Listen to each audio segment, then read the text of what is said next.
Hello, students. Good morning. Once again, I welcome you in the today's science class. You know that last time we studied relation between the time period and frequency. Now, our next topic, that is the musical instrument. Musical instrument. This topic is related to music also or in science also. You know that sound is produced not only by the vibration in the string, but it also produced by the vibration in stressed membrane. देखिए sound produce करने के लिए first बात अपन ने पढ़ी, that is by the vibration. Sound is produced first number by vibration. Sound is produced number first, that is by vibration, जिसके बारे में हम पढ़ चुके हैं. Okay, now next one, vibration in strings. Okay, और सेकेंड हम बात कर रहे हैं by vibration in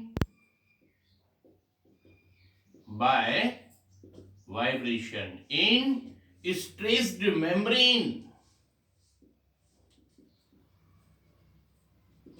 Stressed membrane. इसका मीन समझना बेटा, ये कोई भी एनिमल स्किन हो सकती है, कोई दूसरी स्किन होती है, उसको किसी होलो स्पेस पर अगर अच्छी तरह से टाइटली बाइंड कर दिया जाए तो उस पर बीटिंग करने से जो वाइब्रेशन डेवलप होगा उसको बोलते हैं stressed membrane. Sound produce by stressed in the stressed membrane. Okay, अब इसमें कुछ नेम हम आपको बता रहे हैं, इसमें ध्यान से देखना. First number, that is the symbols,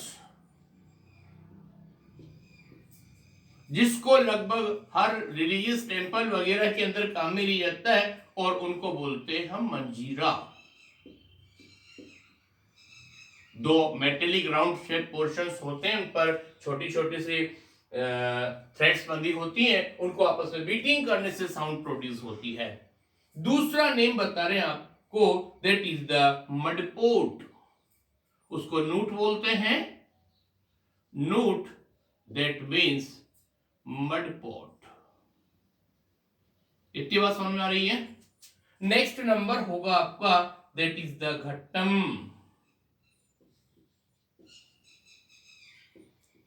that is ghatam. And fourth number next होगा, दैट इज करतल. ये कुछ ऐसे मतलब इंस्ट्रूमेंट होते हैं, म्यूजिकल इंस्ट्रूमेंट, जिनको बीटिंग किया जाता है सिंपली या किसी से स्ट्रक किया जाता है तो इनमें साउंड प्रोड्यूस होती है.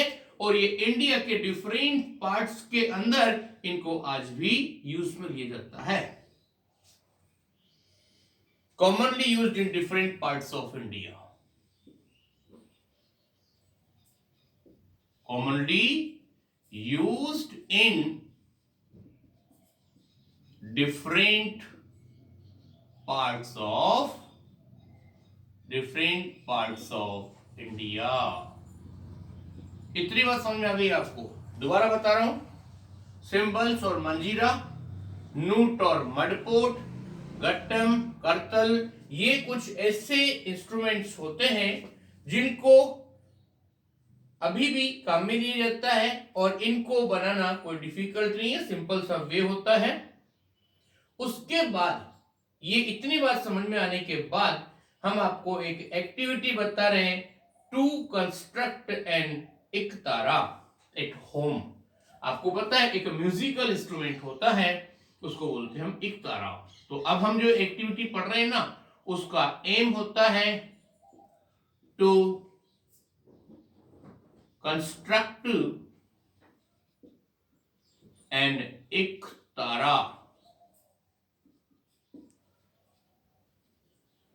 That is ektara at home. घर पर आप एकतारा कैसे बनाएंगे ये आपके पास है। इसमें आपको क्या चाहिए पूरी बात बता रहा हूं मैं, ध्यान से देखना। फर्स्ट वन, ए होलो कोकोनट शेल। आप देखना इसमें मटेरियल्स में है, इसमें फर्स्ट नंबर होलो कोकोनट शेल, दूसरा नंबर होगा आपके पास दैट इज द, या फिर इसकी जगह पे आप अर्थन पोट भी ले सकते हैं, मिट्टी का कोई भी बर्तन हो, अर्थन पॉट। और इसके बाद होगा membrane God, that is the membrane God, sorry membrane of God. इतनी बात समझ में आ गई। इसके बाद चाहिए स्प्लिट बेम्बो केन, स्प्लिट बेम्बो केन। हाँ जी, इतनी बात समझ में आ गई। Small wooden block, small wooden block, that is the BLOCK, और इसके ब्रैकेट में लिखा हुआ है that is bridge.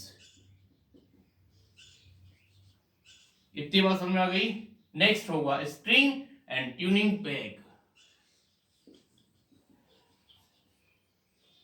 String, next one tuning peg.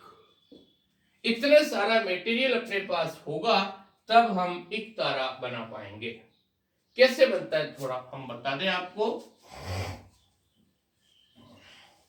First one हमने क्या किया, एक कोकोनट शेल ले लिया, मतलब नारियल को फोड़ने के बाद उसका जो आउटर मोस्ट पोर्शन होता है उसकी बात कर रहे हैं हम।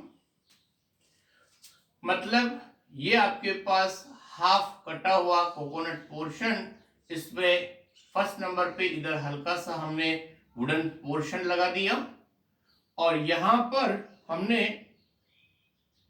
इसके ऊपर वाले पोर्शन पे जो भी आपके पास स्किन है, जिसको हम बोल रहे हैं एनिमल, मतलब goat screen, sorry not screen that is skin, इसको टाइटली बाउंड कर दिया, और इधर होल करके एक लॉन्ग बैम्बू हमने इधर अरेंज कर दिया। बात समझ में आ गई। उसके बाद यहां पर एक ये ट्यूनिंग पेग लगा दिया जाता है, और इसकी हेल्प से इधर से जो भी आप वायर अटैच करेंगे, ये स्ट्रिंग यहां से अटैच किया जाएगा, वो यहां से खिंचता हुआ यहां पर एक ब्रिज जैसी स्ट्रक्चर जो होती है वुडन, ये लगाई जाएगी, और ये इस तरह की होगी ये, और इसके ऊपर से ऐसे स्ट्रिंग निकाला जाएगा और उस स्ट्रिंग को यहां पर लिपेट दिया जाता है। ध्यान रखना इसमें ओनली एक ही स्ट्रिंग होती है, इसीलिए इसको बोलते हैं हम एक तारा। इसका दूसरा एक और नेम होता है बेटा, दैट इज द गोपी यंत्र। हो सकता है लॉर्ड कृष्णा के टाइम पर लॉर्ड कृष्णा ने या गोपियों ने इस यंत्र को यूज किया हो, इसलिए उसको गोपी यंत्र भी कहा जाता है। Please remember this one. तो यहां पर ये पूरा अरेंजमेंट हो गया, ये वायर है, इसको आप ये ट्यूनिंग पेग है, यहां पर tuning peg that is the string, और उसके बाद ये होगा that's name is the what sir, membrane of God, membrane of God. उसके बाद ये हो गया स्ट्रिंग, हो गया एनिमल स्किन, हो गई। ओके, अब इसके बाद सुनिए, इसमें एक इसको पूरा टाइटली अरेंज कर दिया जाता है स्ट्रिंग को, और अपने जो हैंड्स की फिंगर्स होती हैं उनसे डिस्टर्ब करके, कभी उसको पुशअप करके, कभी पुलअप करके और डिस्टर्ब करके साउंड प्रोड्यूस किया जाता है, और ये कहलाता है आपका that is the iktara. It is ready for use in this manner. और यहां पर एक और बात बताना भूल गए हम, that is the what, coconut shell. Coconut shell. और इसके नीचे हम लिखेंगे to construct an iktara, to construct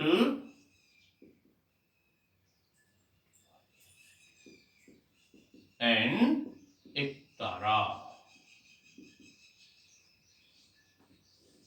एक और बात याद रखना, string of iktara is plugged with one finger. इसको बजाने के लिए सिर्फ एक फिंगर काम में ली जाती है, और पिच चेंज करने के लिए उसके जो स्ट्रिंग होती है उसके खिंचाव को, स्ट्रेचनिंग को ट्यूनिंग पैक की हेल्प से, मतलब ये ट्यूनिंग पैक की हेल्प से इसको कम ज्यादा किया जाता है। एक साइंस बिट्स ध्यान रखना, दैट इज द इक मींस वन और तार means string, so iktara means one string instrument. Please remember, यहां पर नेम लिखा है इक्तारा, इसका मींस समझना, इक मींस होता है वन, और TAR तार मींस स्ट्रिंग। सो ये तार मींस स्ट्रिंग हो जाएगा आपके पास में, ये इस तरह का इक्तारा का मींस निकलता है, और it is also known as Gopi Yantra. Please remember this thing also. ये गोपी यंत्र की बात समझ में आ गई। उसके बाद एक लास्ट बात और बता रहा हूं मैं आपको, इसमें है टू मेक ए जल तरंग एट होम। घर पर आप जल तरंग किस तरह से बना सकते हैं। छोटी क्लासेस में एक अल्फाबेट याद किया होगा, एक्स फॉर जाइलोफोन, और जाइलोफोन जल तरंग जैसा होता है। हमने क्या किया, कम से कम 8 मतलब जो है वो बाउल्स ले लिए। नेक्स्ट नंबर है M, that is to make jal tarang. जल तरंग बनाने के लिए हमने क्या किया, फर्स्ट नंबर यहां पर राउंड शेप के अंदर बहुत सारे बाउल्स ले लिए हमने सेम साइज के, ये 1 2 3 ऐसे, और उनमें इंक्रीजिंग ऑर्डर में वाटर फिलअप कर दिया हमने। और इनका जो इंक्रीजिंग ऑर्डर हमने चालू किया, किसी में 3/4, किसी में 1/4, किसी में आधा, किसी में फुल, ऐसे करके एक स्ट्रिंग से बीटिंग करने के बाद हमने देखा कि जब आप इंक्रीजिंग ऑर्डर में उनको बीटिंग करते हैं तो म्यूजिक के 7 नोट्स सा रे ग म प ध नि सा जैसी साउंड प्रोड्यूस होती है। So this is what to make the jal tarang at home. Okay, now one thing more, when we strike the membrane of mridangam, the sound that you hear is not only that of the membrane. Mridangam एक दूसरा instrument होता है, sorry for it, this instrument commonly used in different parts of India. तो हम ये बता रहे कि मृदंगम को जब आप बजाते हैं, बीटिंग करते हैं, तो उसमें सिर्फ मेम्ब्रेन की साउंड नहीं होती है, उसके अंदर पूरे इंस्ट्रूमेंट की साउंड होती है। इसी तरह से जब भी आप किसी when you plug the string of instrument, किसी भी इंस्ट्रूमेंट के, चाहे भी आपके पास में वायलिन हो, कुछ भी है, उसके आप स्ट्रिंग को डिस्टर्ब करेंगे तो सिर्फ स्ट्रिंग की साउंड नहीं होती, उसके पूरे इंस्ट्रूमेंट की साउंड होती है जो वाइब्रेट करती है। और the sound of vibration of this instrument that we hear according to the sound, tomorrow we study what are the different types of the instrument. Okay, this is, thank you very much, welcome.